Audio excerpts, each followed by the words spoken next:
आत्मरूप गणेशु केल्या स्मरण होय सकळ विद्यांचे अधिकरण ते जीवंदो श्री चरण श्री गुरुचे ते नमस्कारुणे आता सोनियाचा दिवसाजी अमृते पहाला नाम ठविता रूपी प्रगट पै झाला गोपाळा रे तुझे ध्यान लागो मना अनुन संभे हरी जगत रे जीवना प्रस्तस्थळी प्राप्त प्रसंगी कीर्तन रूपी सेवेसाठी निवडलेला भंग संत सम्राट महाकवी उल्लेख जनजी ज्ञानोबर आहे आणि अत्यंत छोटासा अर्थात 3 चरणाचा अभंग सेवेसाठी निवडलेला आहे.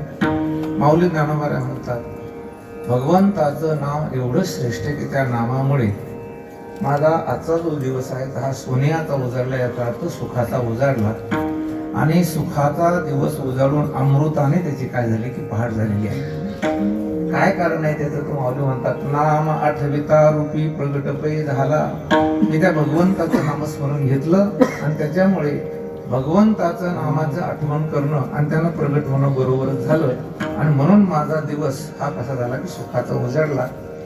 पण गंमत असे की फक्त भगवंताची प्राप्ती झाल्यानंतर दीर्घकाळ ती टिकावी याच्यासाठी आपल्याला ध्यान करावं लागतं आणि म्हणून माऊली ज्ञानोबाने म्हणतात हे परमात्मा हे गोपाळा गोपाळा रे तुझे ध्यान लागो मना का लागो अनुन विसंबे हरी जगत रे जीवना. हे जगाच्या जगत रे जीवना अनु म्हणजे क्षणभर सुद्धा मी तुला विसरणार नाहीये.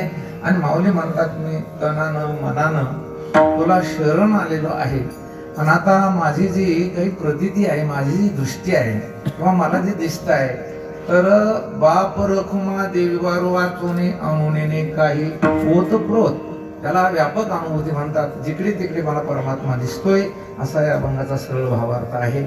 आपल्या मर्यादित पिढीच्या त्या अभंगावर माझ्या अल्पमतीप्रमाणे काहीसं चिंतन मांडण्यापूर्वी थोडासा परिहार देणं अत्यंत गरजेचे की आपल्या श्री क्षेत्र मासेगाव येथे सुरू असलेला हा अखंड हरिनाम सप्ताह ज्ञानेश्वरी पारायण सोहळा तथा रामकथा ज्ञान यज्ञ किंबहुना मला वाटतं बरेच दिवस इथे पोथीचं सुद्धा काय की वाचन झालेलं आहे. मी आल्या ज्यांना विचारलं किंवा आपल्या सप्ताहाचं वर्ष किती आहे.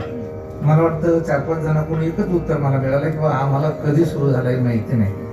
काय की हा सप्ताह कधी सुरू झाला हे आम्हाला काही माहिती नाही. याचा अर्थ आहे की आता जे म्हातारी आहेत त्यांनी त्यांच्या आजाला त्यांना विचारलं असेल ते म्हणते आम्हाला माहिती नाही, त्यांनी विचारलं असेल ते म्हणतील आम्हाला माहिती नाही. आणि ज्या पदार्थाची उत्पत्ती कधी झाली ती माहिती नाही त्याला अनादी असं म्हणत असतात.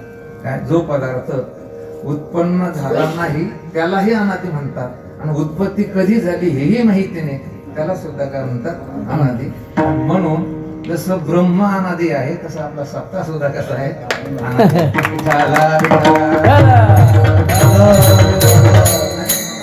अनादी कालापासून सुरू असलेला सप्ताह वैकुंठवासी बाबुराव महाराज आनंदे, वैकुंठवासी अण्णासाहेब महाराज आनंदे आणि आत्ताच ज्यांचं या ठिकाणी वैकुंठवर गमन झालं असे ब्रह्मलीन बळीराम बाबा यांच्या मार्गदर्शनाने यांच्या आशीर्वादाने या ठिकाणी हा सोहळा सुरू आहे. विशेषतः या ठिकाणी आमचे परमस्नेह आदरणीय हरिभक्तीपरायण पांडुरंगजी महाराज आनंदे व्यासपीठाचं नेतृत्व करतात. आपल्या परिसरामध्ये किंबहुना अनेक ठिकाणी जाने माने गायक आमचे हरिभक्तीपरायण लक्ष्मणजीजा यांच्या अमृतवाणीद्वारे काय या ठिकाणी रामकथा आहे आणि या ठिकाणी पोथीवाचक आमचे हरिभक्तीपरायण रावसाहेब महाराज. आता बरीच महाराज मंडळी इथे आहेत, एवढं नाव घेणं काही मला शक्य नाही. पूर्ण ज्ञानेश्वरी पाठ होती पण हे लोकांच्या ध्यानात ठेवू ती अर्धी सुद्धा राहिलेली नाही. त्याच्यामुळं मला तो रोगच लागलेला आहे काय की बाबा नाव काही जास्त ध्यानात राहत नाहीये. आणि म्हणून या सगळ्या सोहळ्यामध्ये त्यांचं माझ्यावर खूप असं प्रेम नितांत प्रेम आमचे हरिभक्तीपरायण दत्ता महाराज आनंदे यांच्याद्वारा माझ्याकडे सेवेसाठी हजर झालो. आपण सगळे या ठिकाणी उपस्थित आहात. महाराष्ट्रामध्ये मृदंग भीष्म म्हटलं तरी बाबू होणार नाही. आमचे तुकारामजी महाराज राठोड या ठिकाणी उपस्थित आहेत, गोपंडे महाराजही आहेत आणि आपण सगळी मंडळी या ठिकाणी आहात. अभंग ज्ञानोबरायचा आहे आणि ज्ञानोबरायचं वाङ्मय मला वाटतं अर्थाच्या दृष्टीने जितकं कठीण आहे तितकं म्हणण्याच्या दृष्टीने सुद्धा काय आहे की कठीण आहे. माऊली ज्ञानोबरायचे शब्द जरी मराठीत असले माझा मराठाची बोलू कौतुके परी अमृता तेही पैजा जिंके ऐसी अक्षरे रसिके मेळविनी ये मराठीची नगरी ब्रह्मविद्येचा सुकाळू करू घेणे देणे सुखची वरी हो दे या जगा. याचा अर्थ असा आहे की ज्ञानोबरायचं वाङ्मय अथांग आहे महाराज आणि म्हणून माऊली ज्ञानोबराचे छोटासा काय की अभंग ठिकाणी घेतलेला आहे, 3च चरणाचा आहे. हा संचाराचा अभंग आहे. संचाराचा अभंग म्हणजे काय सांगतात, ज्ञानेश्वरीमध्ये काही संचाराचे ओवे आहे. संचाराचे ओवे म्हणजे काय की ज्याच्यामध्ये सादृश्य आहे, सारखेपण आहे, त्याला संचाराचे ओवे असं म्हणतात. सारखेपण असतं काही की ओव्यामध्ये. आता सोन्याचा दिनो वर्षे अमृताचा घनो हरी पाहिला गे, काय देव पाहिला गे आहे ना अभंग, लता दीदीने गायलेला आहे. तसल्याच प्रकारचा हा काय की अभंग आहे. सोन्याचा दिवस आजी अमृते पाहाला, नाम आठविता रूपी प्रगट पै झाला. गंमत अशी आहे. मला तर आता असं वाटतं की सोन्याचा दिवस हा शब्द ऐकल्यावर बऱ्याच लोकांना बऱ्याच दिवसानंतर निदान सोनं तरी कानावर ऐकू आलं, याचा काय झाला असेल, आनंद झाला असेल. कारण मानवी शरीरात आलेल्या जीवाचं प्रपंचामध्ये वागत असताना सगळ्यात मोठं आकर्षण कशाचं विद्यमान, सोन्याचं आकर्षण. कारण सोन्याचं हे सगळ्यात मोठं काय काय आकर्षण. सोनं काही साधन आहे. जिथे पांडुरंग महाराजांची संस्था आहे ती रामदास स्वामीची काय की भूमी आहे. महाराजांनी आपल्या दासबोधामध्ये लिहिलं, प्रपंची पाहिजे सुवर्ण परमार्थी पंचीकरण, महावाक्याचे विवरण करिता सुटे. माणसाला जर सुटायचं असेल ना तर प्रपंचामध्ये सुवर्ण पाहिजे, परमार्थ शिकायचा का म्हणजे पंचीकरण शिका, आणि अगदी तुम्हाला मोकळच व्हायचं का तर तत्वमसी महावाक्याचं काय करा, चिंतन करा.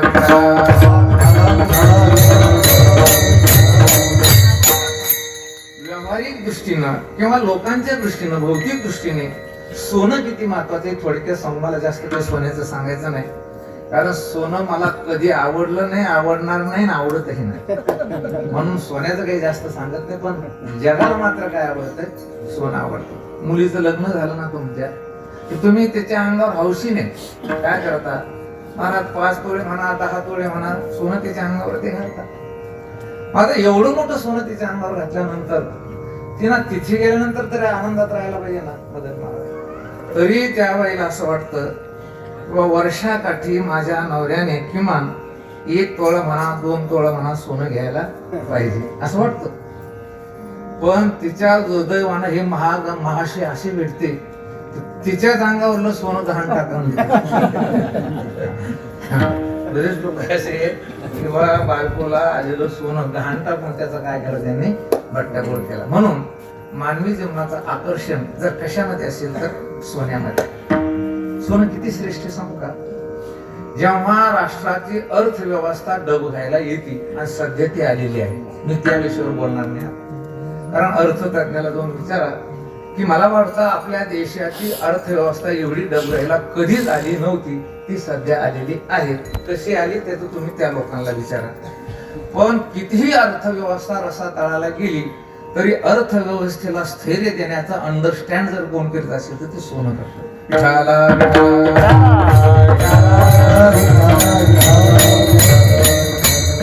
सगळ्यांना आवडणारा धातू जर कोणता असेल तर सोनं आहे. अर्थव्यवस्था डबघायला आले तर स्थिर ठेवण्याचं काम कोण करतंय, सोनं करतंय.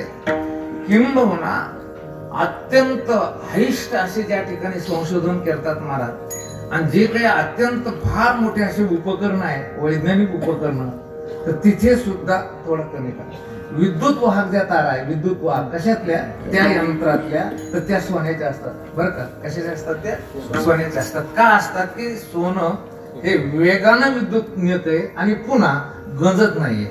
म्हणजे सोन्याचं काय की त्या ठिकाणी मूळ स्वभाव आहे. म्हणजे कळालं का, वैज्ञानिक दृष्टीनं सोन्याला फार मोठं महत्व आहे. त्या भौतिक दृष्टीनं सोन्याला सुद्धा काय की महत्व आहे. सगळ्याच्या आकर्षणाचा विषय काय आहे की सोनं आहे. आर्थिक दृष्टीनं सुद्धा त्याला काय आहे की मूल्य आहे, आणि पौराणिक दृष्टीनं सुद्धा सोन्याला काय आहे की मूल्य आहे. विठाला भगवान शंकर दररोज पूजा करायचे. पूजा करायला बसले की त्यांना चिताभस्म लागायचं, आणि म्हणून त्यांनी एक माणूस हाताखाली ठेवला आणि त्याचं नाव काय होतं, भस्मासूर. त्याला म्हणजे भस्मासूर का ठेवलं, असुर म्हणजे राक्षस, आणि भस्म का तर त्याला सांगितलं बाबा तो चिताभस्म घेऊन येत जाय. काय घेऊन येत जाय, चिताभस्म. म्हणजे जिथे माणसं जाळल्या जातात आणि त्यांच्या चितेचं भस्म आणायचं लावायचं. ठीक आहे, आता काही दिवस बरं चाललं त्याचं. कारण काय आहे, इतके काही लोक मरत नव्हते, त्यांना हिंडायचं. जोपर्यंत तो भस्म घेऊन येत नाही तोपर्यंत पूजा होत नव्हती. महादेवाला कधी कधी 3-3 वाजायचे. म्हणजे महादेवालाही त्रास आणि त्यालाही सुद्धा त्रास. आणि मग महादेवाचा संपूर्ण विश्वास त्याने संपादन केला. आणि नंतर तो म्हणाला की देवा हो, एक तर पूजा करायला तुम्हाला उशीर होतो, माझी जमीन होती, मला एखादा वर असा द्या काय मी जे ज्याच्या डोक्यावर हात ठेवी तो भस्म होईल आणि चिता भस्म आणायला काय की मला जरा सोपं होईल. महादेव म्हणे असं कुठं काही वर देत असते का? म्हणे मी माळकरी महाराज मंडळी यांच्या डोक्यावर नाही ठेवणार ना. तुम्हाला फक्त चिता भस्म पाहिजे ना. बेगर माळकरीचं चालतंय, दारू पिणारं चालतंय, मांसाहार करणारं चालतंय, म्हणजे काय हरकत नाही. आणि मला वाटतं आपल्याला सगळ्यांना माहिती, पुराण ऐकलेलं आहे, मंडळी आहेत, सगळ्यात लवकर प्रसन्न होणारा जर देव कोण असेल तर कोण आहे की तो महादेव आहे. आणि म्हणून त्या महादेवाचं वर्णन शिव भोळा चक्रवर्ती त्याचे पाय माझे चित्ती, म्हणजे तो भोळा आहे. भोळा शब्दाचा अर्थ पैसे मोजता येत नाही असं नाही, निष्कपट, अंतःकरणामध्ये कुठल्याही प्रकारचं कापट्य नाही, त्याचं नाव काय आहे की भोळा आहे. आणि त्याला वर दिला आणि वर दिल्यानंतर मग त्याने जायचं, एखादा मोकार पाहायचा, हात ठेवायचा, काय झालं की ते भस्म आणून द्यायचं. काय असतं महाराज, अनधिकार्याला त्याच्या अवकातीपेक्षा जास्त जर काही मिळालं त्याचा दुरुपयोग होत असतो. अनधिकारी जर असेल ना, समजा आपण त्या अधिकारातले नाहीये आणि आपल्या कुवतीपेक्षा जर आपल्याला काही जास्त मिळालं तर कदाचित त्याचा दुरुपयोग होण्याची जास्त शक्यता असते. आणि म्हणून या भस्मासुराची मूर्खाची थेट पार्वती मातेवरच नजर गेली आणि त्याने विचार केला, गड्या एवढी मोठी सौंदर्य संपन्न आई आणि जर आपण महादेवाला मारलं तर हिला आपण काय करू त्या ठिकाणी घेऊ. आणि मग आपल्याला सगळ्याला माहित आहे, महादेवाच्या डोक्यावर हात ठेवण्यासाठी तो पळायला लागला. महादेव पुढे पळते, हे पळते, सगळ्या देवाने विनंती केली आणि भगवान विष्णू सांगितलं बाबा कसंही करा, फक्त तुम्ही काय करा की एवढ्या संकटातून महादेवाला वाचवा आणि आम्हाला वाचवा. कारण आता महादेवाला जर जाळलं त्यानं तर आम्हाला जाळायला काही वेळ लागणार नाही. आणि म्हणून आपल्याला माहिती आहे की भगवान विष्णूने कशाचं रूप धारण केलं? मोहिनीचं रूप धारण केलं. मोहिनीच ती. मोहिनी म्हणजे काय? अत्यंत रूपवान, तसं रूपच नाही आहे महाराज. आणि देव पुढे गेले आणि मधात मोहिनी आली आणि आल्या आल्या यांना पाहिल्याबरोबर याला वाटलं तर पार्वतीपेक्षा 1000 पटीने कशी आहे की सुंदर आहे, रूपवान आहे. आणि मग तिला विचारलं, तो इकडे कसं काय नाही, म्हणे पतीच्या शोधामध्ये आहे आणि मला थोडं काय करायचं की जप करायचा, तप करायचा आणि पती बघायचा. ते म्हणे मला पत्नी पाहिजे. शेवटी तुम्हाला सगळ्यात जास्त मला काही पुराण सांगता येत नाही, पण थोडक्यात सांगतो. शेवटी त्यांचं अग्रीमेंट असं झालं, तिने सांगितलं मी तुम्हाला वरते, पण मी नृत्य कलेमध्ये काय की त्या ठिकाणी प्रवीण आहे, मला नृत्य कला खूप येते. आणि म्हणून माझी जसं आता डॉक्टर असेल तर त्याची चॉईस काय असते डॉक्टर, एखादी मुलगी जर BM असेल ती चॉईस काय असते की MBBS, इंजिनियर असेल तर तिची चॉईस इंजिनियर. तसं माझी चॉईस आहे म्हणे बा, माझ्यासारखी नृत्य कला जो करीन त्याला मी काय करते, ये म्हणे मी नाचवतो ना, तू जसे म्हणलं तसे नाचतो. तिने सोपंच सांगितलं बाबा, मी जसे हात ठेवले तसे हात करायचे, कमरेवर ठेवले. आणि असं करता करता त्यांनी काय केलं की असं हात ठेवला आणि त्याने हात ठेवला, तो काय भस्म. त्याचं उदाहरण दिलं माऊलीने, जेथीच्या कृपाला हे जे वरू तेथेची म्हणे हे विचारू, तरी काय मी भस्मासुरू. अर्जुन म्हणे महाराज माणसानं सगळं काही झालं तरी चालेल, पण ज्याने आपल्याला 2 शब्द शिकविले त्याच्यावर कधीच त्या ठिकाणी कृतज्ञ होऊ नये. कृतज्ञताच अंतकाळापर्यंत काय की व्यक्त करायला पाहिजे. आणि मग ते भस्म झालं. परंतु महादेवाने मोहिनीला पाहिल्यावर भगवान शंकराच्याही अंतःकरणामध्ये कामाचा विकार निर्माण झाला. पहा काम किती मोठं आहे, काम एवढा मोठा आहे. आता महादेवाला माहित होतं ही स्त्री नाही, ही कोण आहे? भगवान विष्णू आहे. आणि म्हणून महादेवाच्याच अंतःकरणामध्ये कामाचं त्या ठिकाणी महाराज प्राबल्य वाढलं आणि मोहिनीच्या मागे काय झाले की महादेव अहो तरी मोहिनी म्हणून राहिली मी मोहिनी नाही, मी विष्णू आहे, तरी महादेवाला समजे ना. आता आपल्या कथा काय बाजूलाच लांबच आहे आपल्या कथा.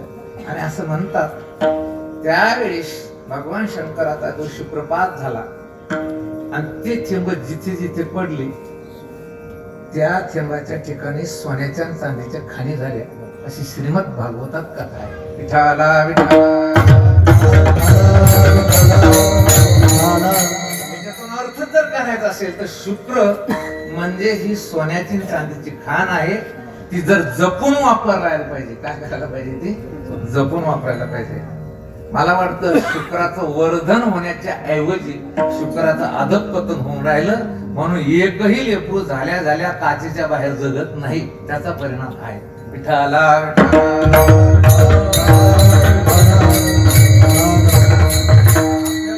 आपला मूळ मुद्दा हा आहे की सुवर्ण चांगलं आहे. याला पौराणिक आधार आहे. सुवर्ण हे अतिशय त्या ठिकाणी जगाच्या आवडीचा विषय आहे. हे काही सांगायची गरज नाही. आणि एवढंच नाही तर सोनं मला वाटतं अर्थव्यवस्थेला काय देतं की स्थैर्य देतं. पण हे परमार्थात आहे. कुठे? हे प्रपंचात आहे. एक नियम ध्यानात ठेवायचा. प्रपंचामध्ये ज्या वस्तूला मूल्य असतं, जी वस्तू गरजेची असते, ती वस्तू परमार्थात उपयोगीच असते असं नाही. कधी कधी ती निरुपयोगी सुद्धा करत असते. रंगनाथ गुरुजी परभणीकर नेहमी सांगायचे की अनुकूल विक्षेप हा सतत परमार्थाला बाधक असतो आणि प्रतिकूल विक्षेप हा सतत परमार्थाला साधक असतो. विक्षेप म्हणजे काय? विक्षेप म्हणजे चंचलता. दुसरा अर्थ आहे नामरूपाचा असीम पसारा. याचं नाव काय आहे? विक्षेप. हे जे दिसतं ना तुम्हाला, याला काय म्हणायचं? विक्षेप. आता हे सगळं विक्षेपच आहे. हा जो पसारा दिसतोय हा काय की विक्षेप आहे. आणि जेवढा जेवढा विक्षेप अनुकूल असेल तेवढं परमार्थाला ते काय की बाधक आहे. लोक तुम्हाला मानतात, तुमच्याकडे मुबलक पैसा आहे, तुम्हाला मान मान्यता आहे, तर माणसं तिथे गुंततात. आणि म्हणून सतत परमार्थाला साधक जर काय असेल तर तो प्रतिकूल विक्षेप आहे. लोकांनी निंदा करावी, तुमची दैन असावी. गुरुजी सांगायचे प्रतिकूल विक्षेप किती असतो. आताचा काळ खूप सुखाचा निघाला. 30-35 वर्ष अगोदर आळंदीमध्ये ज्याला राहायचं तर राहण्याची पंचायत नाही पांडुरंग महाराज, आणि खाण्याची तर जास्त पंचायत. आता तुकाराम महाराजांना जास्त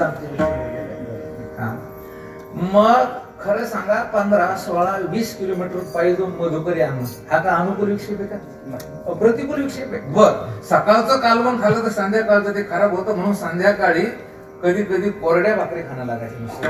म्हणजे काय? आता प्रतिकूल विक्षेप आहे की नाही? प्रतिकूलच आहे की नाही? अशी स्थिती आहे का तुमची? कोणाची आता नाही. पण तरी गुरुजी म्हणायचे तो अनुकूलच विक्षेप आहे. का? कारण आपण तिथे गेल्यानंतर ते लोक प्रेमानं मधुकरी देतात. हा अनुकूल विक्षेप आहे. किंवा आपण नाही गेलो, उशीर झाला तर ते आपल्या नावानं नैवेद्य बाजूला काढून ठेवतात. म्हणजे कोणतरी मग मधुकरी मागणं जर अनुकूल विक्षेप आहे, तुमच्याकडे 2 कोटी बॅलन्स आहे, तुमच्याकडे गाडी आहे, तुमच्याकडे सोनं आहे, हा कोणता विक्षेप आहे? अनुकूलच विक्षेप आहे. विठाला विठाला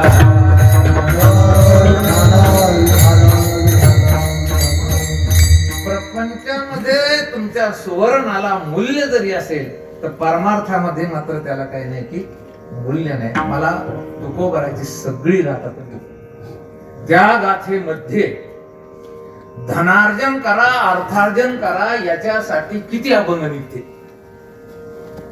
तुम्ही आता नरदेहाला आलात ना, तुम्ही आता अर्थ कमवा, पैसा कमवा, असे किती अभंग निघतील.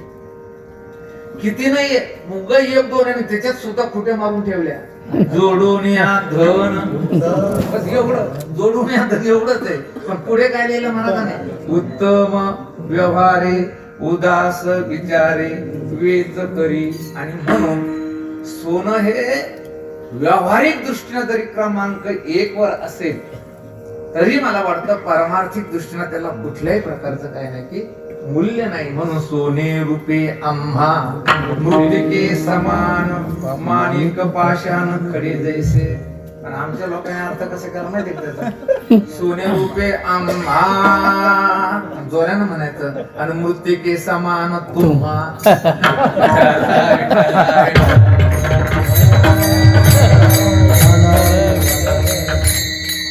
सोनं आणि माती एकच आहे. त्याचं कारण असं आहे, कारण पृथ्वीतूनच लोखंडाचा जन्म आहे, पृथ्वीमधूनच चांदीचा जन्म आहे, आणि पृथ्वीमधूनच सोन्याचा जन्म आहे. जन्म कशातून झालेला आहे? सोने तर त्या पृथ्वीतूनच झालेला आहे. मग जर तिघाची माय जर समजा मातीच आहे तर आहे काय ते? जसं मातीच आहे. आपल्याला माहित होते की राधा आणि बांका पती पत्नी आणि पंढरपूर मध्ये राहायचे. पूर्ण प्रपंचाचा परित्याग करून भगवान परमात्म्याला त्यांनी त्यांचं जीवन वाहिलं. आणि मग प्रदक्षिणा करायला निघाल्यानंतर त्या काळात काही असले काही सरकार वगैरे काही नव्हत्या, माती होती आणि त्यांची चिमुकली मुलगी त्यांच्या पाठीमध्ये चालली होती. तुकोबराया जेवढे या जगामध्ये पवित्र, जेवढे श्रेष्ठ, तेवढंच त्यांचं कुटुंब सुद्धा काय होतं की श्रेष्ठ होतं. तसं रांका आणि हे बांका हे पती पत्नी हे जेवढे श्रेष्ठ, जेवढे वैराग्यान, तेवढी त्यांची काय होती की मुलगी मारत चालले. प्रवास असा प्रदक्षिणा करीत असताना एका कोणाचा तरी तिथे दागिना अलंकार पडलेला होता आणि मग त्या रांकाला वाटलं किंवा त्या पती पत्नीला असं वाटलं की आपली 5 वर्षाची मुलगी पाठीमागून येते, कदाचित हिला या अलंकाराचं आकर्षण वाटेल मी घेईन, म्हणून ते खाली वाकले. त्यांनी काय केलं, माती घेतली आणि माती घेऊन त्या अलंकारावर टाकली आणि घरी आली. ती मुलगी मागून खेळत खेळत खेळत प्रदर्शन करीत घरी आली आणि मग तिने विचारलं की बाबा, आपण वाटाणा प्रदक्षिणा करत असताना तुम्ही खाली वाकले होते तर काय नेमकं झालं, तसं कशासाठी?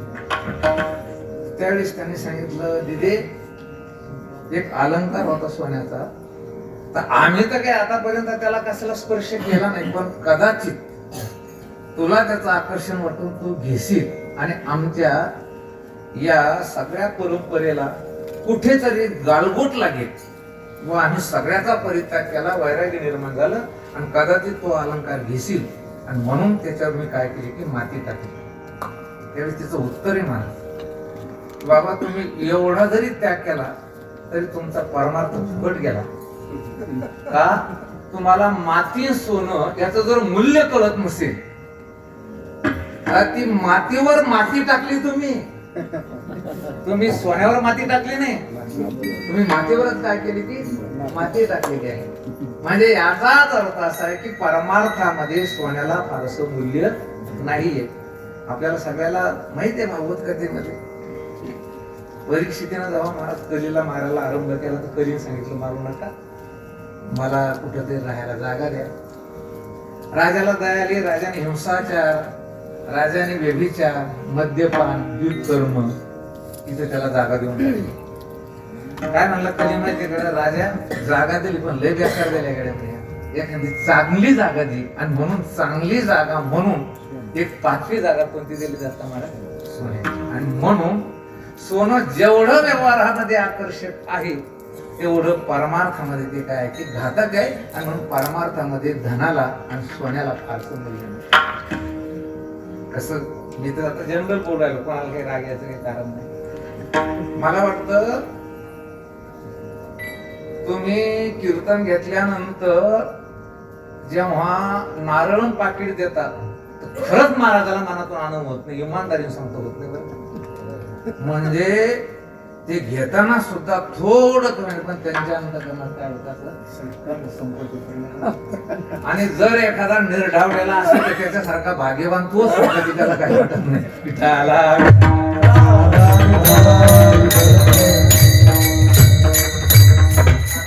तुम्हाला कळाला की जिथे व्यवहारामध्ये सुवर्णाला किंमत आहे तिथे परमार्थामध्ये सुवर्णाला किंमत नाहीये. पण माऊलीचे जर काही अभंग पाहिले, उड रे काऊ तुझे सोन्यानं पाहू. अरे सुवर्ण नसलेली माऊली, पण वर्णन कोणाचं करून राहिलं, काय सोन्याचं मूल्य, काय सोन्याचं मूल्य. आपल्याला सगळ्याला इतिहास माहिती आहे.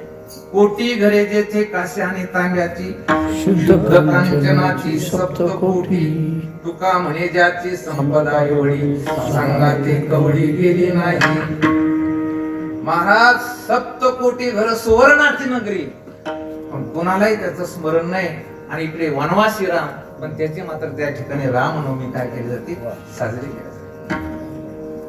सांगा तुम्ही, एवढं मोठं सोनं जरी असेल तर त्या रावणाचं मला वाटतं त्या ठिकाणी आदरानं नाव घेतलं जातं, धिक्कार केला जातो.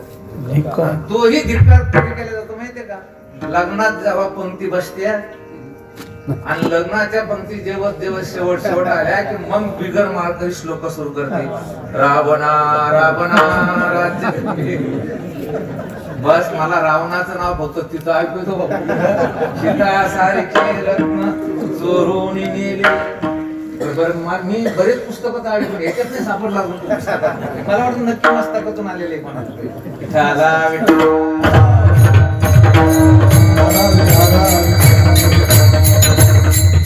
मग संतांनी त्यांच्या वाङ्मयामध्ये नेमकं सोनं कशाला म्हटलेलं आहे? धन्य आदि दीना,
किंवा धन्याजी दिवस झाला सोनियाचा, पिकली हे वाचा रामनामे. हे बघा, व्याकरण शास्त्रामध्ये अलंकार नावाचा एक प्रकार आहे. अलंकरोती इति अलंकार. अलंकार कळते तुम्हाला? आणि अलंकार हा प्रकार कशासाठी वापरलाय त्याचं कारण सांगतो. गद्य किंवा पद्य, आपण शाळेत धडा शिकतो ना, तो कसा असतो? गद्य, एखादा पाठ असतो, गद्य आहे. कविता केली त्याला काय म्हणायचं? पद्य. किंवा काव्य केलं त्याला काय म्हणायचं? पद्य. म्हणजे सरळ धडा लिहिला त्याला म्हणायचं गद्य, आणि काव्यात्मक लिहिलं त्याला काय म्हणायचं? पद्य. म्हणून गद्य किंवा पद्य याला सुंदर बनविण्यासाठी आणि अर्थपूर्ण बनविण्यासाठी लागणारे जे घटक त्याला अलंकार म्हणतात.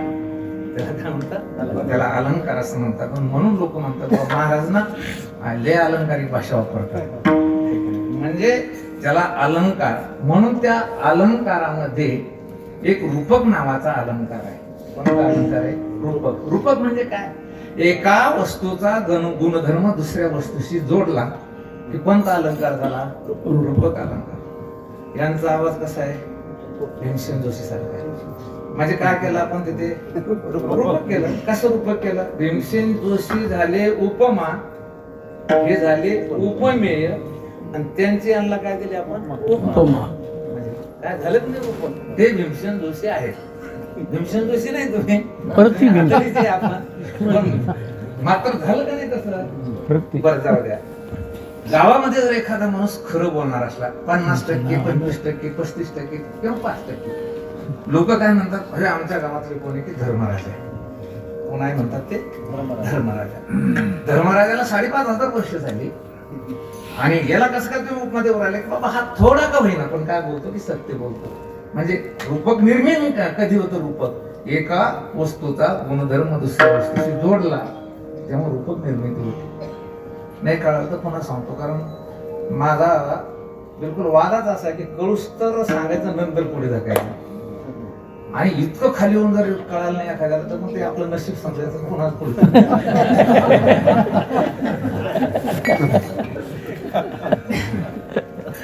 ते म्हातारी माणसं मातृदेवो भव पितृदेवो भव, घरामध्ये म्हातारी माणसं म्हणजे आपली सावली. सावली गेल्यावर कळते की सावलीचं काय मूल्य आहे. पण मी म्हातारा, तुम्ही सगळे म्हातारे होणारच होतो आपण सगळे, पण म्हाताऱ्या माणसाकडे निसर्गतः एक अवगुण येतो पहा. तो कोणता, तर त्याच्याकडून काम काही होत नाही, दम जरा निघत नाही, काम नाही होत काही, हे केलं का ते केलं का. आणि मग वेळा सुना काय करतात, अरे सहन होत नाही तिथं. आमचे बाबा आहे ना, सकाळी उठल्यापासून संध्याकाळ कोंबडी सारखं कुरकुर कुरकुर करीतच राहते. कोंबडी आहे का ते, कोंबडीची काय दिली त्यांना, हा एखादा लय मोकाट माणूस असला, अतिशय मूर्ख माणूस असला, हो आम्हाला त्याच्याशी व्यवहार करायचा, कसं काय माणूस दत्ता महाराज तो त्याच्यासारखा गाढव माणूस नाही म्हणते आमच्याकडे. गाढव याचा अर्थ काय झाला, लय बेकार झाला. पण एक ध्यानात घ्या की गाढवला, मूर्ख माणसाला, 100% मूर्ख माणसाला गाढवाचे उत्पादन हा गाढवाचा अपमान येतो करा महाराज. 100% मोकाट आहे ना त्याला गाढव कधीच म्हणणार माणसं, कारण गाढवाचा तो अपमान होतो. कारण गाढव कोणाला म्हणायचं सांगा, ज्याच्याकडे शहाणपणही नांदत आणि वेडेपणही नांदत त्याचं नाव गाढव. शहाणं आहे ते आणि विडसरही आहे त्याचं नाव काय करा. गाढव शहाणं किती सांगतात, कितीही तहान लागली तर गढूळ पाणी घेत नाही, हे गाढवाचं शहाणपण. आणि मी विचार करतो की किती तहान लागली तर गाढव गढूळ पाणी घेत नाही, माणसं साड्याला पाणी बोंब पिते.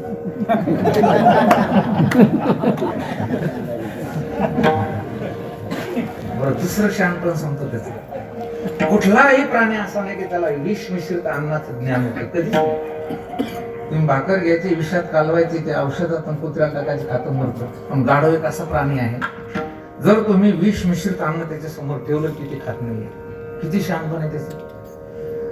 पूर्वी इंग्रज अधिकारी आपल्या लोकांच्या घरी स्वयंपाक करायला सांगायचे, आणि भारतामध्ये नेमकी स्वातंत्र्याची ठिणगी अशी पेटलेली होती, आणि म्हणून त्या लोकांना एक धाक होता की कदाचित हे लोक आपल्याला विष घालून मारतील, आणि म्हणून त्यांच्याबरोबर सतत ते गाढव ठेवायचे. ती लोक काही 1-2 असायचे, 10-15 असायचे.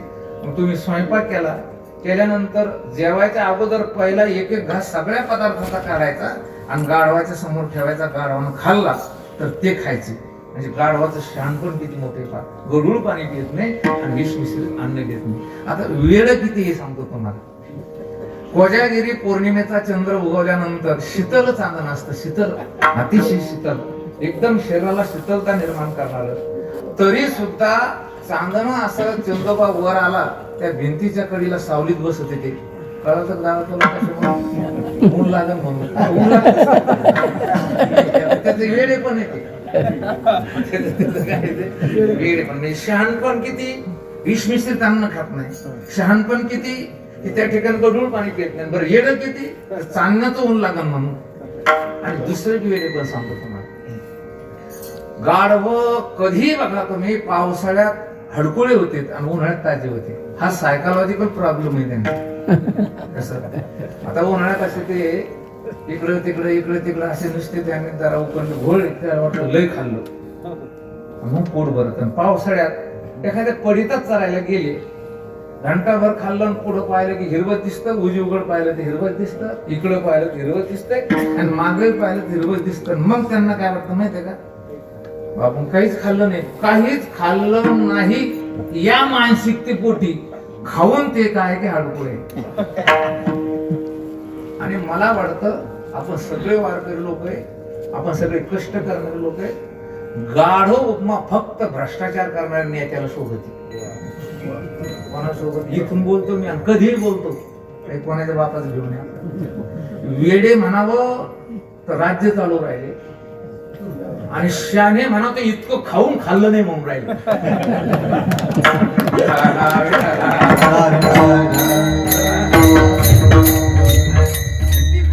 काही गणित आहे का त्या खाण्याला? काही गणित नाही आहे. आपल्या भारताचं दुर्दैव, मी तर म्हणतो कोणत्याही एका नेत्याचं खातं जर सील केलं तर आपला भारत 1000 वेळेस कर्जमुक्त होईल. किती वेळेस? इतका पैसा विठाला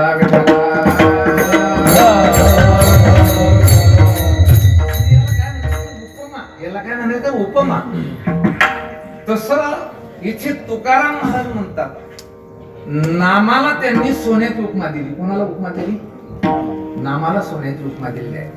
त्याचं कारण आहे तुम्हाला सांगतो की आपण कमावलेले पैसे जर नेपाळमध्ये चलत नाहीये, आपण कमावलेले पैसे जसं पाकिस्तान मध्ये चलत नाहीये, कारण आपली करन्सी तिकडे गेली की चेंज करावी लागते. पण सोनं नावाचा धातू असा आहे की तो जगात कुठेही चालतो, कारण सोन्याचा भाव जाणलेला नाही ठरत, जागतिक लेव्हलला त्याचे काय होतात की भाव होतात. याचा अर्थ असा आहे, सोनं जसं सगळीकडे चालतं, जर आपण कमावलेले पैसे जर दुसऱ्या देशात चालत नाही, मला वाटतं आपण कमावलेला पैसा जर दुसऱ्या देशात चालत नाही तर मेल्यावर नेता येईल का? नाही.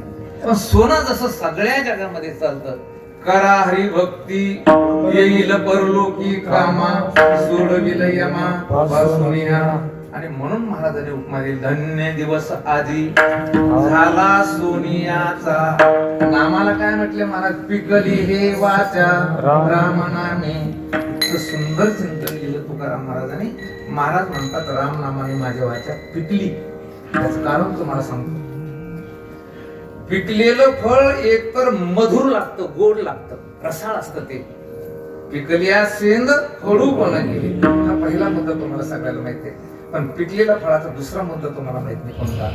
कारण जे फळ पिकलं त्याच्यावर देठाचं नियंत्रण राहत नाही.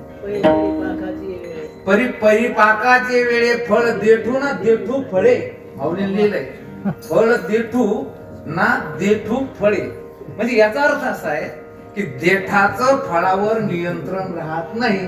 तशी ज्याची वाचा राम नामानं पिकली, त्या वाचेचं काही त्या राम नामावर बंधन राहत नाही. सकाळी उठलं तरी ते जागृती स्वप्नी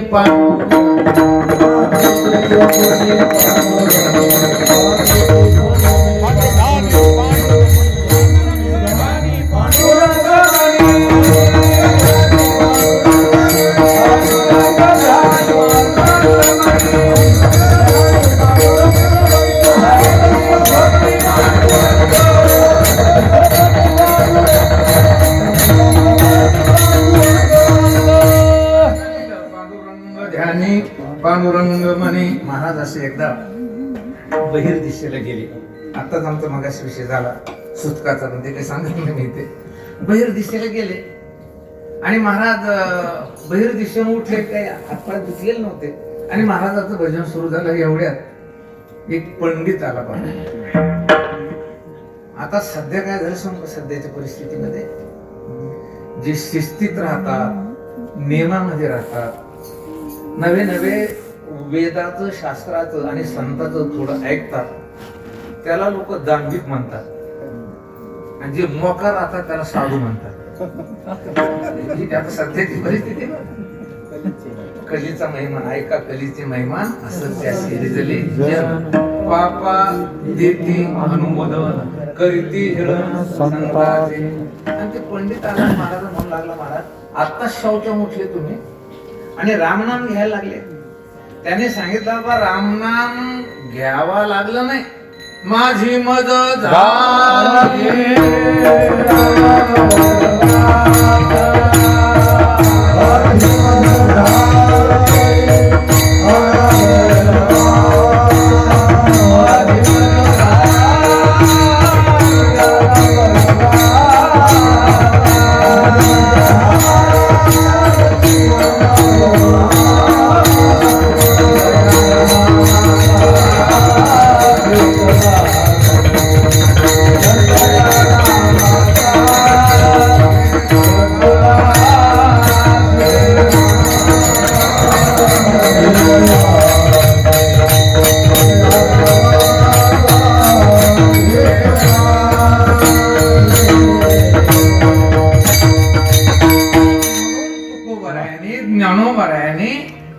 जेथे नाम आहे त्या नामाला कशाची उपमा दिली?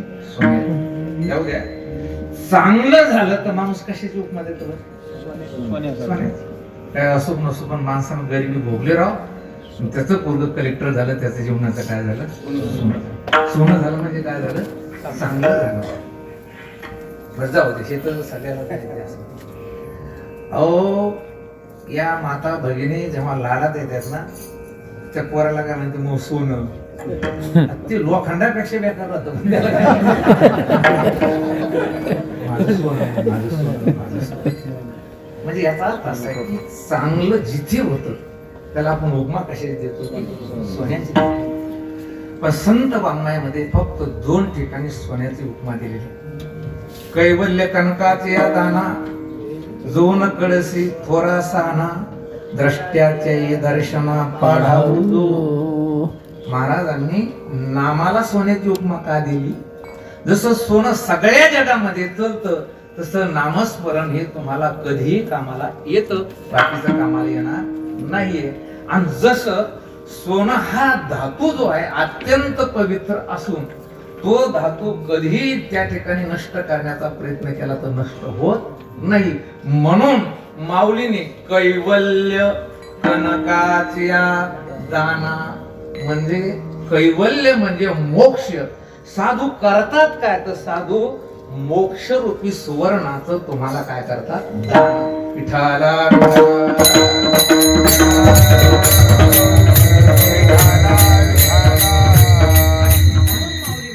काय म्हणतात ते अभंग. सोन्याचा दिवस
दिवस आधी अमृते पाहाला.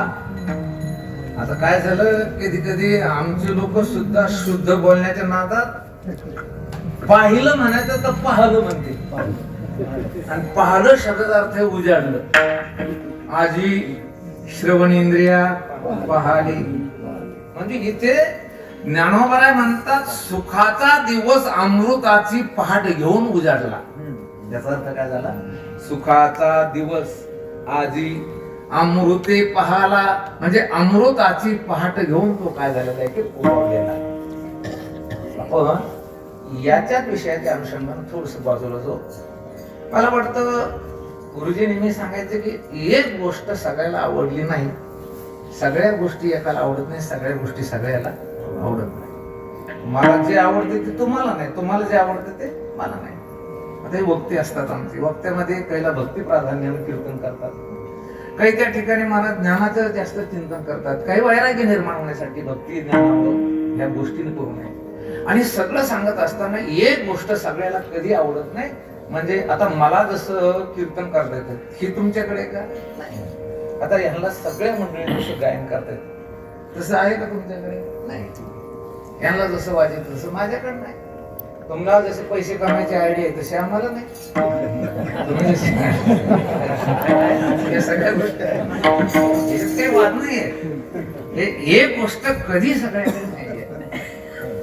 कोणताही जीव घेतला तर कोठे काही एक आहे एक नाही.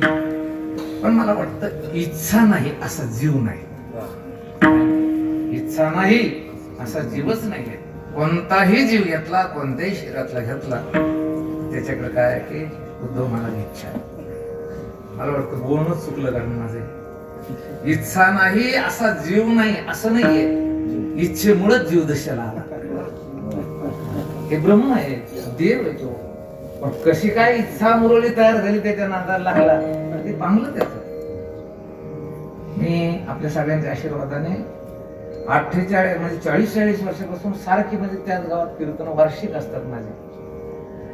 एका गावात मी असं जायचो, ती म्हातारी मुलगा शिकवीत होती, मूल मजुरी करायची. मुलगा ग्रॅज्युएट झाला, BSc BEd झाला.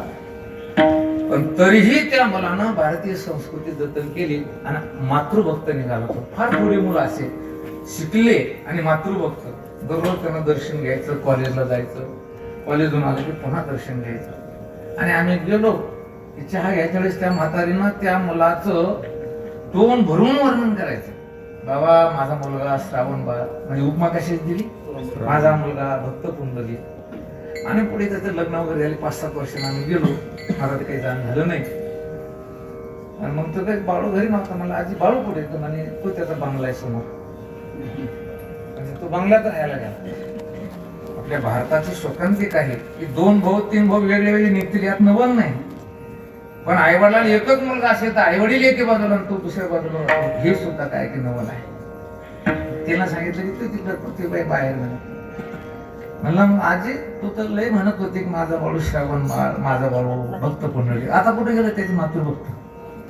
मातृभक्ती कुठे गेली? आईचं भक्त कुठे गेला तू आता? तरी ती म्हातारी त्या मुलाचं समर्थन करीत होती. अरे म्हणलं तू म्हणते माझा मुलगा चांगला आहे मग वेगळा का निघाला तुझ्यातून? तर तिने प्रमाण देऊन सांगितलं, बहु होता भला पर्याय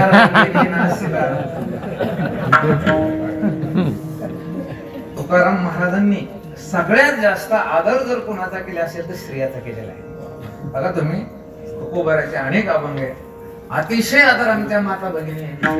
म्हणजे ते रान शब्द कशाला वापरतो त्याचं कारण आहे की निदान रान म्हणल्यावर तर तुम्हाला वैराग्य निर्माण होईल याच्यासाठी वापरला, त्याचं बाकी काही नाही.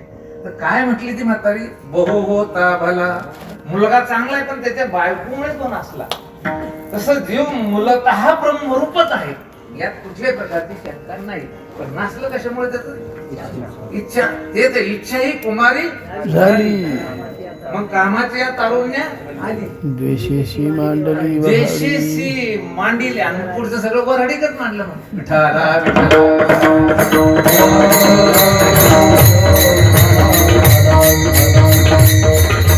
इच्छेचे 2 प्रकार, एक सामान्य इच्छा आणि विशेष इच्छा.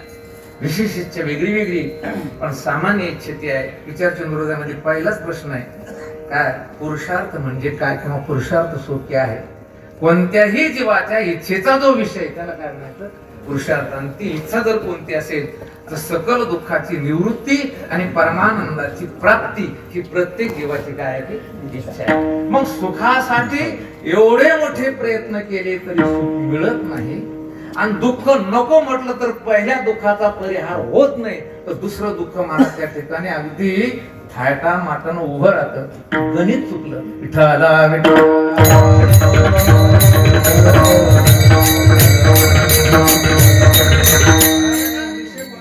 सुख पाहिजे ही तुमची इच्छा आहे, दुःख नको आहे ही तुमची सुद्धा काय की इच्छा आहे. पण सुख मिळत नाहीये. सुख काय की मिळत नाही, आणि दुःख गेल्यासारखं वाटतं बरं का तुम्हाला. आणि तुम्हाला ते वाटतं दुःख कसं गेलं आपलं दुःख, गेलं आपलं दुःख, मुलगा लागला, दुःख जात नाही, ते गेल्यासारखं करत. वैकुंठवासी ब्रह्मलीन जगन्नाथ अण्णा पवार सांगायचे, एक असा फिरस्ती गावातच जरा त्याला काही जास्त कोण नातेवाईक नाही काय. आणि त्याचं असं होतं बिचारा ते समजायचे तर खायची बरी सोय लागली तिथेच राहायचं. गेला मला ते संभाजीनगर सारख्या ठिकाणी. तिथे गेल्यानंतर मग कुठलेच म्हणजे मासेगावचे राहिले ते 4-5 दिवस. पाहुणेच आता आपल्या जवळचे. आणि 5-7 दिवस त्याला काम पदरून खाल्लं. आता ते पती पत्नी विचार करून राहिले 8 दिवस झाले पण पाहुणा जायचं नाव घेत नाही. कसं 8 दिवस झाले की नाही. मग ते म्हणे का तुम्हाला काही घरी पत्नी मुलं बाळ आहे का नाही. म्हणे आहे आहे आहे म्हणे मुलं हे बाळ आहे सगळं. मग तुम्ही इकडे 8 दिवस राहिले त्यांचं कसं काय चालतं म्हणजे सर. नाही तसं काय नाही तुमची इच्छा असते त्यांना घेऊन येतो. जे काही जायचं नाव घेऊन मग ते गेला बाहेर हिंडायला आणि यांनी प्लॅन रचला. आणि प्लॅन असा रचला की तो काय म्हणाला बायको घे बघ आता हे काय तसं जात नाही. आता पाहुणा कसा राहतो पाहुणा. आता पाहुणा कसा राहतो पाहुणा पाहूच आता कसा राहतो तो. आणि असा प्लॅन रचला की रात्रीच्या जेवणामध्ये फक्त मी तुला एवढंच म्हणेल की मीठ कमी का टाकलं भाजीत तर तू मला जोरानं म्हणायचं एखाद दिवशी तुम्हाला आळणी खायला का भूक येतो का. आणि लगेच तुम्ही काय करायचं की काठी वगैरे घ्यायची मला मारल्यासारखं करायचं आणि मी रडल्यासारखं करीन म्हणे. ते 5 वाजता जेवलो बाहेर बसलं. संध्याकाळचा हा त्यांचा प्लॅन ठरलेला. आणि मग ती म्हटली अहो तुम्हाला काय 1 दिवस मीठ नसलं काय जमत नाही का. त्यानं काठी घेतली त्या गादीला कुठंतरी मारायला सुरुवात. तिनं जोरानं मेले रे मेले रे मेले रे. आणि मग त्याला वाटल्याकडे आता यांचं काहीतरी भांडण झालंय आपल्या काही राहण्यात आलं नाही. आणि त्याची बॅग घेतली गेलं. तिसऱ्या दिवशी उठला हा ड्युटीला गेला. पुन्हा ड्युटीहून संध्याकाळी घरी आला आणि श्रेयवाद सुरू झाला. श्रेयवाद हा आता जे श्रेयवाद आहे सध्या काम एकानं करायचं उद्घाटन दुसऱ्यानं करायचं आणि फोडून तिसऱ्यानं द्यायचं असं श्रेयवाद आहे. तर मग दोघांचा श्रेयवाद चालला. ते बघ नाटक करताना नाटकच करता आलं म्हणे. मारल्यासारखं कसं केलं तुला जराही धक्का लागला नाही पण कसं मारल्यासारखं केलं नाही. हो मारल्यासारखं करणं लय सोपं पण रडल्यासारखं करणं लय अवघड आहे म्हणे. हे काय म्हणायचं मी कसं मारल्यासारखं केलं. ते म्हणायचे मी पण कसं रडल्यासारखं केलं असं म्हणत नाही ते हे बॅग घेऊन पुन्हा आलं म्हणे मी पण कसं केल्यासारखं केलं.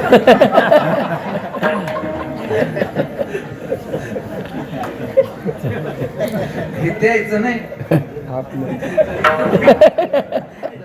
तू गेल्यासारखं करतो जात नाही.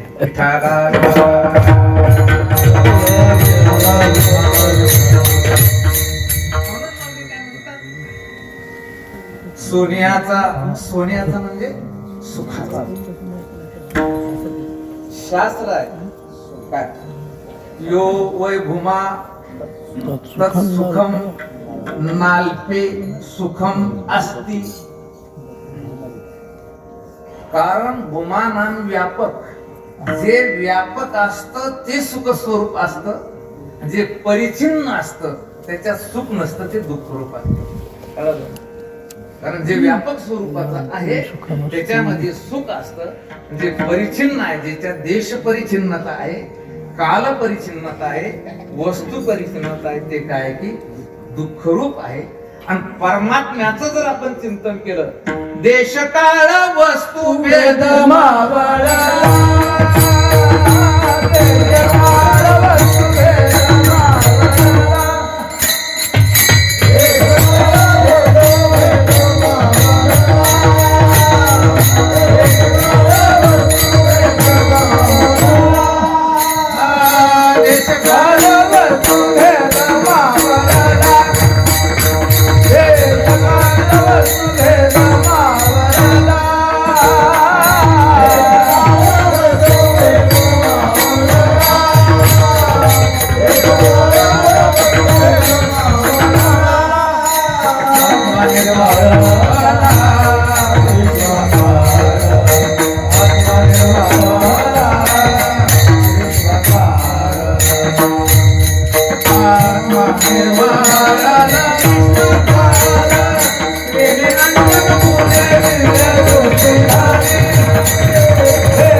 काल वस्तू भेद नावळाला आत्मा निर्वाळाला विश्वाकार.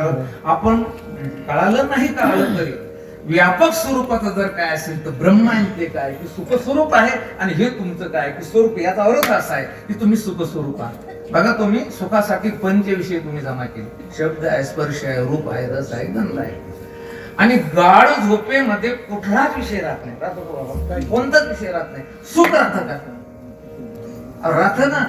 कशावरून राहतं? मी सुखाने झोपलो होतो ही स्मृती का सांगून राहिला तो? याचा अर्थ त्याने सुखाचे काय घेतली? अनुभूती घेतलेली आहे. याचा अर्थ माऊली लिहिलंय ना, तरी दैवाच्या परिवारी लोह्या रुतल्या अति सहस्त्रवरी परितेत बैसन उपवास करी का दरिद्रीजी का कमलकंदाने दरदुरी नांदनुकी एकीची घरी परिपरा गो सेविजे भ्रमरे केरा चिकडूची उरे बाहेपा दूध पवित्र आणि गोड पाशी त्वचेच्या पदरा आड परिते अविरुणी गोचिड अशुद्ध काय न सेविती. पुढे काय? तैसा हृदयामध्ये मी रामू असता सर्व सुखाचा आरामू परिभ्रांता सिकामू विषयावरे. मग तुम्ही सुख स्वरूप असताना मला सुख मिळावं असं जे वाटून राहिलं, हाच तुम्हाला झालेला भ्रम आहे. आणि महाराज म्हणतात आज मात्र मी सुख स्वरूप आहे. तो जेवती वास पाहे तेवती सुखाची सृष्टी होय. तो म्हणे तेथ राहे महाबोध.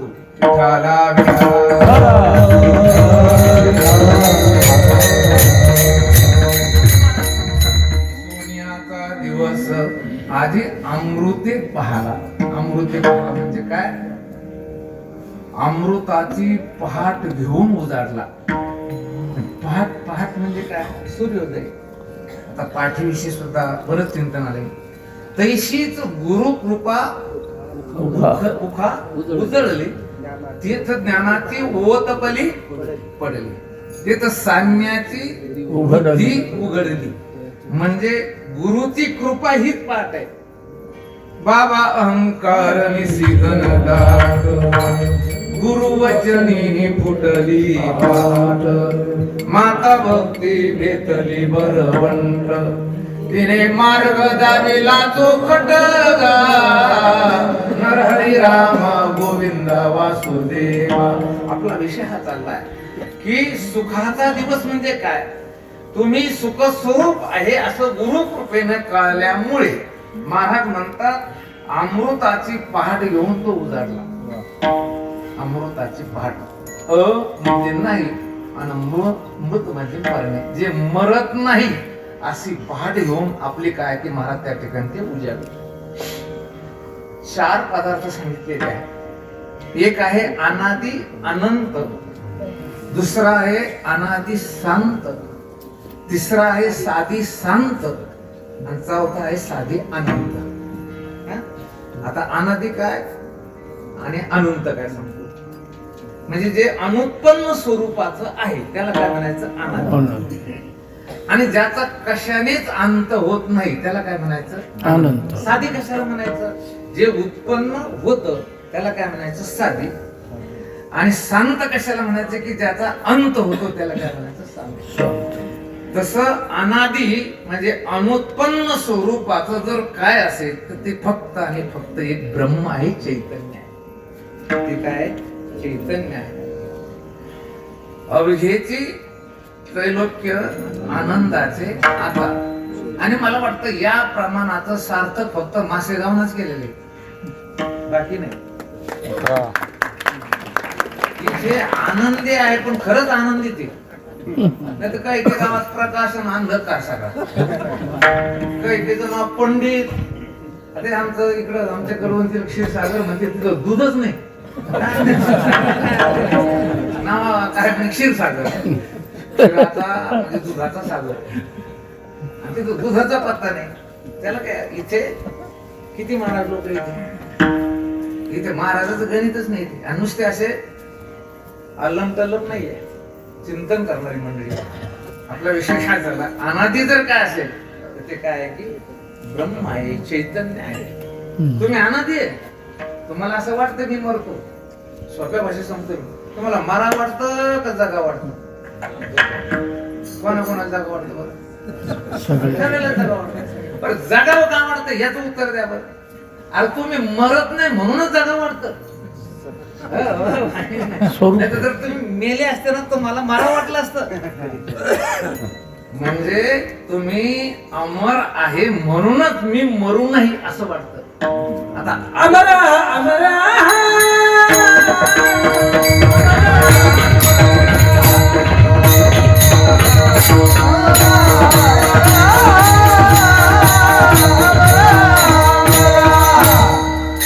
हरे की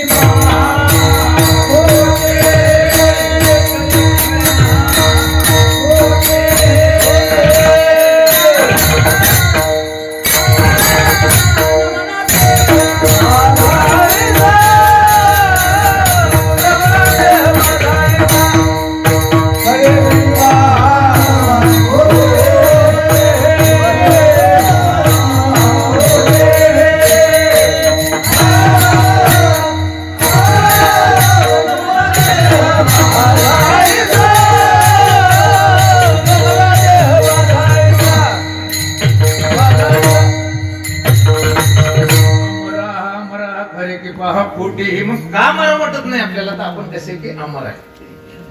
रात्रीच मी चिंतन सांगितलं सिंकेट मध्ये की देव जीव आणि देव ही झाली तीन. आता देव शब्द मी तुमच्यासाठी वापरतो परंतु त्याला खरं कुटस्थ चैतन्य म्हणायचं, त्याला आत्मचैतन्य म्हणायचं. आणि त्याच्यानंतर जीव आहे आणि त्याच्यानंतर देह आहे. आता देह जड आहे म्हणजे असत आहे, जड आहे आणि दुःख रूप आहे. तुमच्या माहितीसाठी सांगतो पण देहाला अनिर्वचनीय म्हणतात. काय म्हणतात त्याला? पण अनिर्वचनीय पदार्थ सुद्धा असतच असतो. मग देह जो आहे तो असत आहे, जड आहे आणि दुःख रूप आहे. तो जड का आता असत आहे म्हणून, दुःख रूप का आता जड आहे म्हणून. तुम्ही जडाची संगती केली म्हणून तुम्हाला दुःख आहे, नाही तर दुःख भोगण्याचं काय. बर तुमचं स्वरूप आत्मस्वरूप हे जर पाहिलं तर ते सत आहे, चित आहे आणि आनंद रूप आहे. चित का तर ते सत आहे म्हणून. बर आनंद रूप का तर ते ज्ञानरूप आहे म्हणून. याचा अर्थ तुम्ही कोणत्यात बसता?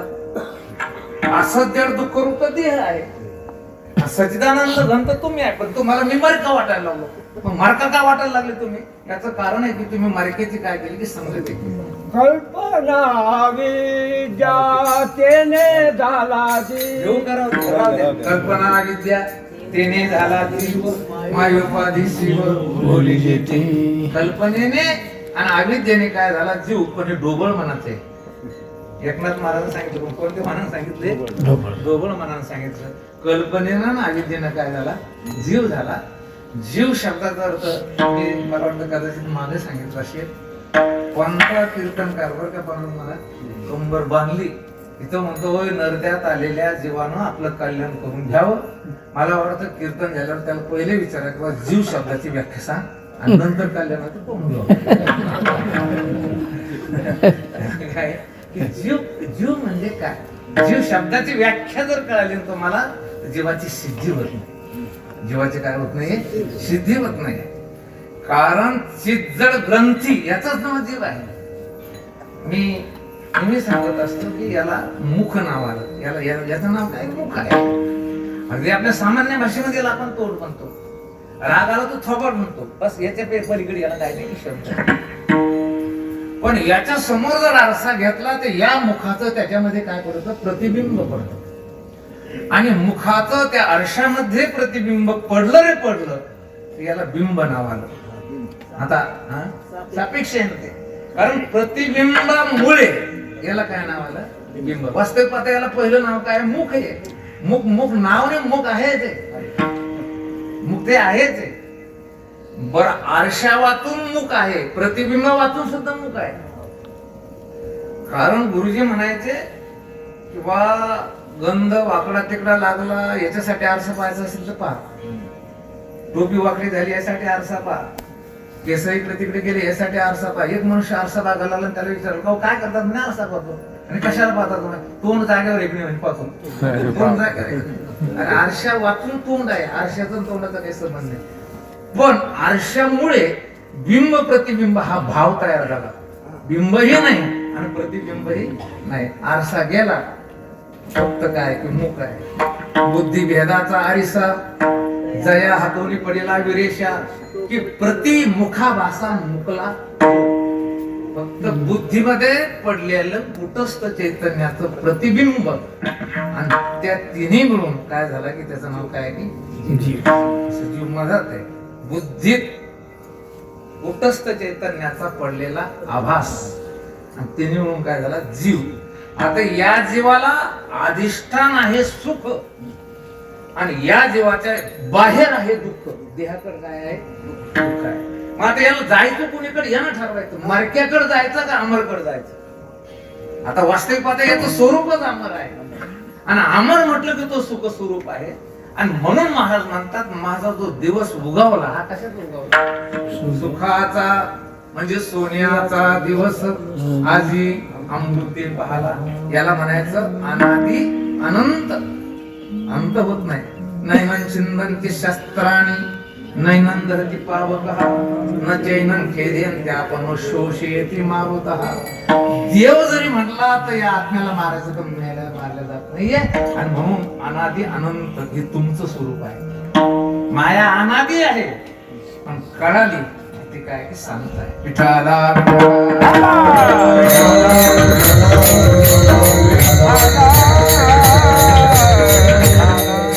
साधी नाही बरं का. म्हणून देवाला विनंती करायचं सांभाळी सांभाळी सापुरी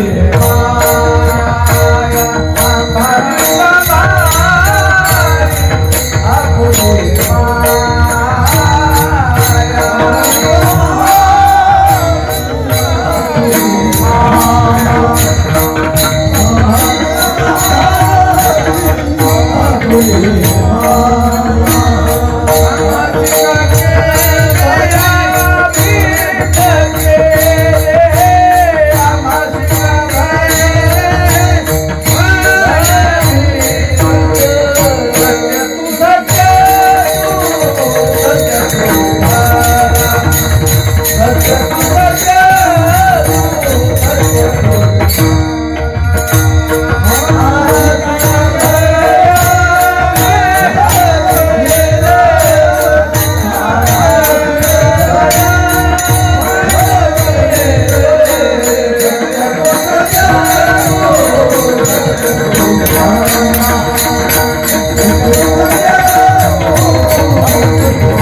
माया. सांभाळी आपली माया. अनादि अनंत ते ब्रह्म ते तुमचं स्वरूप. अनादि पण शांत. अनादि पण कशी आहे ती शांत. विचाराद्वारा एकच वाक्य बोलतो जिथे विचार टिकत नाही ब्रह्म, विचार पुढे टिकत नाही तिचं नाव माया. विठाला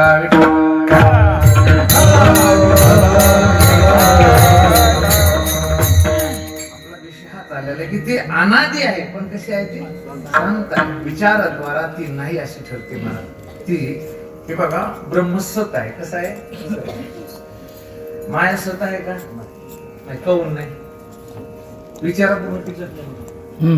बरं असत आहे का नाही. तर जगाचं कारण नाही असत काय. अहो वांध्या पुत्र काय कोणाला काही जेवढीन का काय जाणार. आता ऐकणार लोक म्हणून सांगतो बाकीचे जरी मोठमार होत असेल सांगतो की ब्रह्मसत का ते तुटत नाही मरत नाही नष्ट होत नाही म्हणून ते सत. मायाला सत म्हणावं विचारद्वारा टिकत नाही आणि असत म्हणावं तर सगळ्या जगाचं काय ते उपादान करायचं. मग सतासत म्हणायचं का सतासत का नाही म्हणायचं. अरे सत नसत एका जागेवर राहत नाही. मग त्याला काय म्हणायचं सतावून विलक्षण असतावून विलक्षण अनिर्वचनीय मिथ्या बाद योग्य. विठाला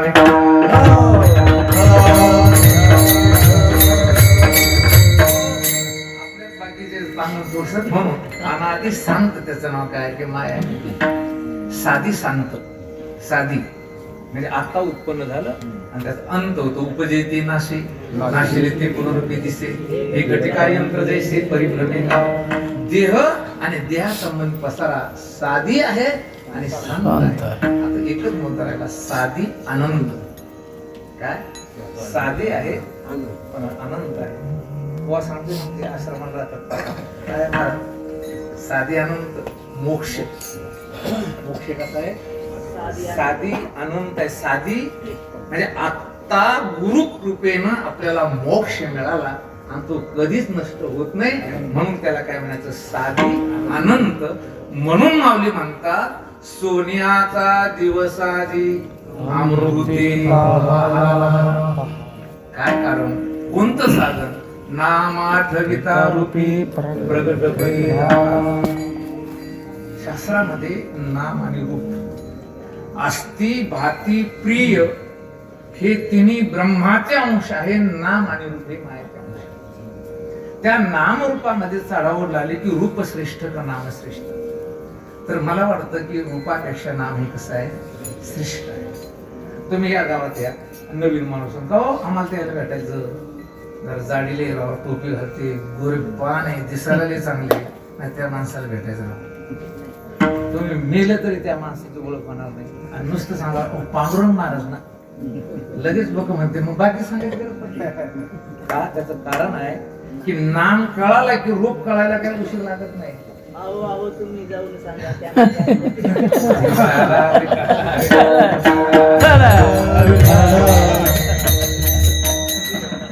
रिकामे महाराज रिकामात आहेत पण कोणा रिकाम्यात काय आहे ते?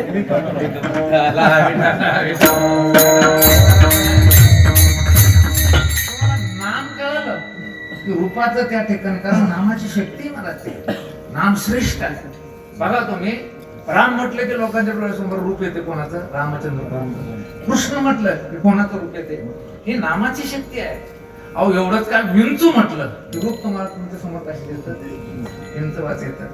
लग्न 2.5 अक्षरच आहे. किती? लग्न उच्चार केला तर 2.5 अक्षराचं नाम घेतलं तर 2,500 लोक दिसते. 2,500 लोक, नवरदेव नवरी, ते लॉन्स, त्याच्यानंतर ते डीजे, कोणा डीजेच्या पुढे भूते व्यताळ हे सगळं दिसतंय. ते कशाच आहे? नावाचं चिंतन. नाव आहे नाव. पण महाराज म्हणतात नाव घेतलं नाम आठविता रूपी प्रगट भैया. त्याला आपण मूस म्हणतो, ज्याला आपण साचा म्हणतो. समजा तुम्हाला गणपतीची मूर्ती बनवायची असेल, मग ती सुवर्ण असू द्या, चांदी असू द्या, लोखंड असू द्या किंवा पितळ असू द्या, तुम्हाला कुठलीही मूर्ती कोणत्याही धातूची बनवायची असेल तर अगोदर त्या धातूला वितळावं लागतं. पितळावं लागतं नाही.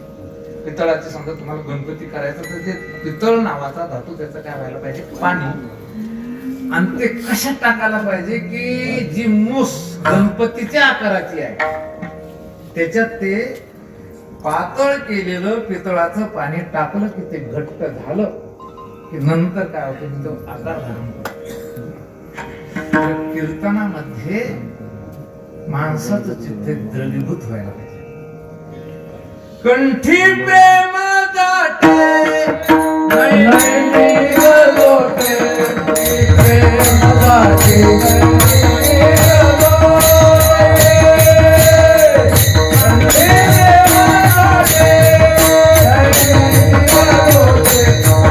प्रेम दाटे नैनी लोटे,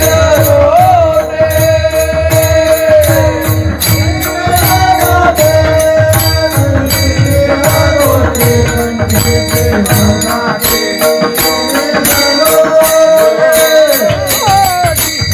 प्रेम दाटे नैनी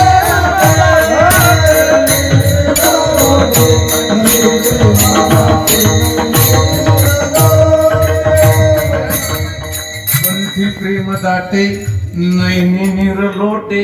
आणि मग जेव्हा अंतकरण द्रवीभूत होईल तेव्हा हृदयी प्रगटे रामरूप. आणि म्हणून माऊली म्हणतात नाम आठविता रूपी प्रगट पै झाला. तो देव प्रगट झाला, अंतकरणामध्ये प्रगट झाला. पण त्या भगवंताचं ज्ञान जरी झालं तर ज्ञानात ध्यानम विशिष्यते. ज्ञानापेक्षाही काय विशेष आहे? ध्यान विशेष आहे.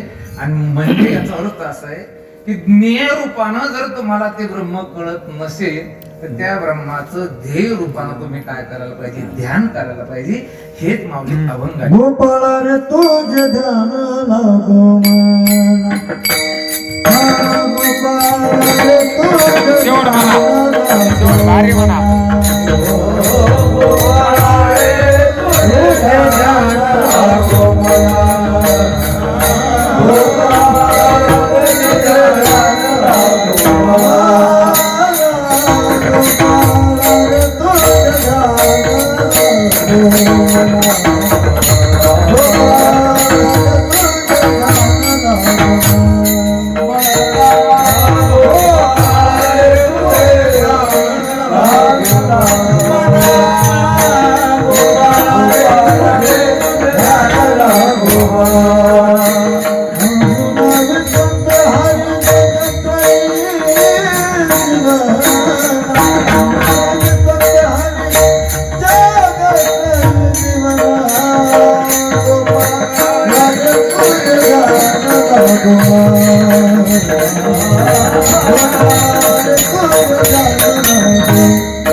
प्रार्थना करतात, गोपाळा रे तुझे ध्यान लागो मना.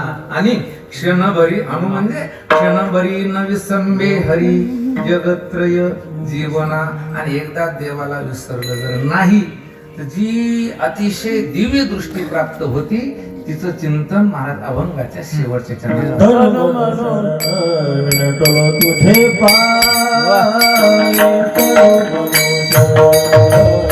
कोण म्हणाले, कोण म्हणाले? मुकुंदा.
विनटलो तुझे पायी.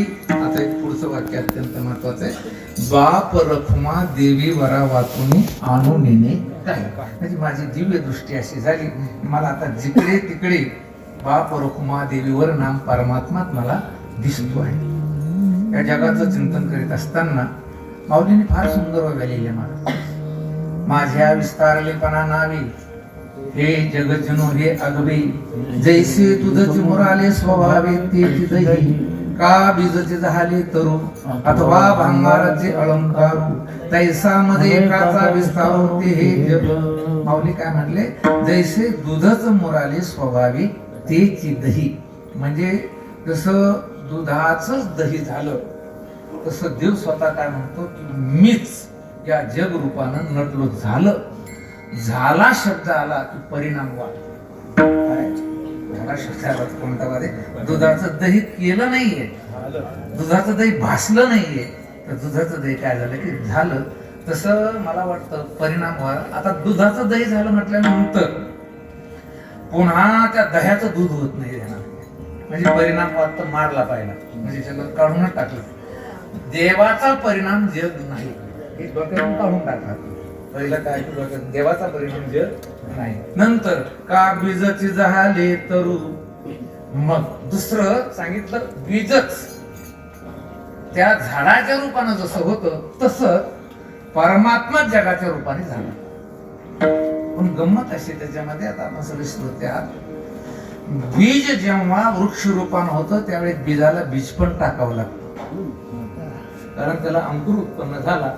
बीज राहतं का? दत्ता महाराज नाही. पण काय झालं ते आता अंकुर म्हणजे वृक्ष झाला. जसं वट बीज आहे, सविस्तर वटत्व जैसे बीज कणिके, बीज मोडे झाड होय, झाड मोडे बीजी सामना, ऐसे कल्प कुणी जाय परी जाती नसे.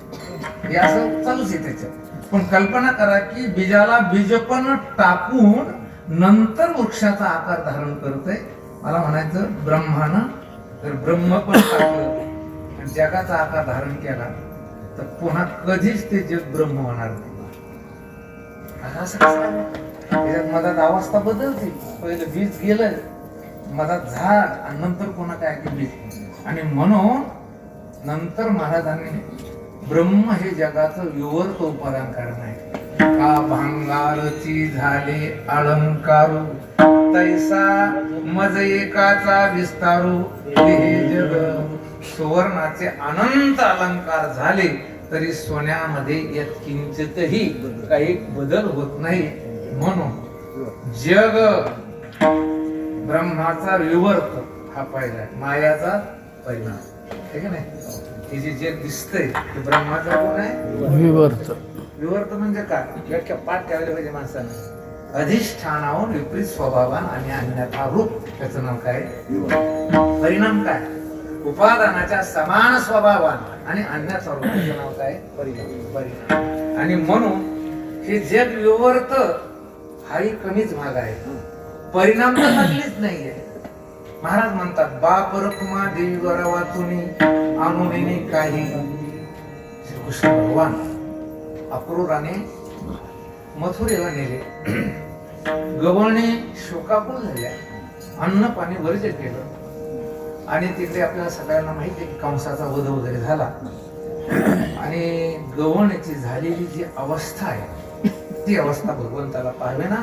आणि भगवंताने सांगितलं उद्धव एकदा एक काम कर, जा आणि फक्त त्या गोपिकांचं काय कर सांत्वन कर. उद्धवाला एवढं वाईट वाटलं, इतकं वाईट वाटलं उद्धवाला की देवाने मला एखाद्या पंडिताकडे चर्चा करायला पाठवलं पाहिजे. ती कोणाकडे पाठवलं? गोपिका. आता नाही म्हणावं तर म्हणाल, जावं तर त्या गोपिकाला काय? गोपिका म्हणजे काय? दूध दही लोणी तूप हे सगळं करणार आहे. उद्धव गेले, गेल्या भराभरा सगळ्या गोपिका जमा झाल्या. खरे अक्रूराने श्रीकृष्ण भगवंताला नेलं. आता तू काय न्यायला आला? तू यायचं होता ना तर आमच्या भगवंताला घेऊन का नाही आला? आणि मला वाटतं भक्ती प्रेमाचं जिथं अतूट नातं असतं तिथं वेदांत हा प्रतिबंध ठरत असतो. ऐकायला जड वेदांत प्रतिबंध. गुरुवारी साखरे महाराज नेहमी सांगायचे, प्रतिपाद्य वस्तूचं प्रतिपादन करीत असताना एखाद्या वेळेस किती चांगली गोष्ट असेल आणि त्याचा निषेध केला तर दोष नाही. दोष नाही कळणार नाही तुम्हाला. आपल्या इथे सांगणं काय चाललं? भक्ती प्रेमाचं नातं. म्हणून तो वेदांत काय की इथे या ठिकाणी प्रतिबंध ठरतो. कारण वेदांत काय सांगतो? श्रीकृष्ण भगवान गोकुळातून मथुरेत गेला का? गोकुळात आहे मथुरेत आहे? गोकुळात आहे मथुरेत आहे. आत हरी बाहेर हरी हरी निघरी कोंडी. उद्धव म्हणे थांबा, पिसे वेड्यासारखे करू नका. त्या गवळीला सांगितलं की तुझं पोर आहे ना मुलगा, त्याच्यात श्रीकृष्ण आहे. तुझं जे डेरा आहे ना मंथन करायचं दह्याचा, त्या डेऱ्यात श्रीकृष्ण आहे. जे दही आहे ना त्या दह्यात सुद्धा काय की श्रीकृष्ण म्हणजे अधिष्ठान काय त्याला? परमात्माच आहे. रवी ओतप्रो जेवढे पदार्थ आहेत त्या सगळ्या पदार्थात श्रीकृष्ण आहे. आणि म्हणून श्रीकृष्ण आमच्यापासून दूर गेला याच्यासाठी तुम्ही शोक करू नका. त्या गवळीने सांगितलं उद्धवा तुझी 1000 वर्षे खाल्ली आहे. अरे वेड्या, तुझी दृष्टी किती कमकुवत आहे. तुला अगोदर डेरा दिसतो, नंतर डेऱ्यात कृष्ण आहे असं म्हणतो. म्हणजे तुझी नजर फार अलीकडे. कारण तो अध्यस्त पाहतो अगोदर आणि नंतर अधिष्ठान तुला दिसते. दही अध्यस्त आहे, श्रीकृष्ण अधिष्ठान आहे. पोरगा अध्यस्त आहे, श्रीकृष्ण अधिष्ठान आहे. पण आम्हाला काही दिसत नाही, फक्त आम्हाला अधिष्ठानच दिसतंय. बाप रखुमा देवरा वाचोनी आणूने काही गोपाळा रे तुझे ध्यान लागू मना आणून विसंग हरी जगत जीवना ज्ञानेश्वर ज्ञानेश्वर माऊली माऊली